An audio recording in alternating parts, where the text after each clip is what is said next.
So Chris, we're here at your Bejeweled event. Tell us what's going on here. Oh well, we thought, because with the ESPYs and everything going on, we thought we'd invite some of the people that are here for it to come in. Number one, a lot of people don't know that we actually have an official location now here in Beverly Hills. We thought it would be a good opportunity to introduce them to the space, and then we have a lot of beautiful new pieces that people haven't seen before. We thought it would be another good opportunity to unveil some of those pieces and show it to them and just get them, to hang out with us, have a few drinks, and get acquainted.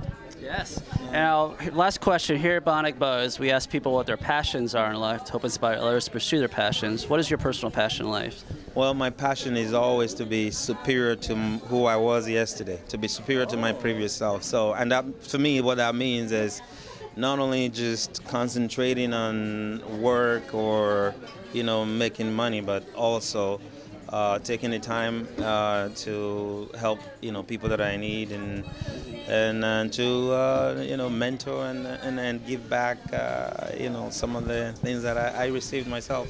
It's very inspiring. Thank you very much, man. Pleasure.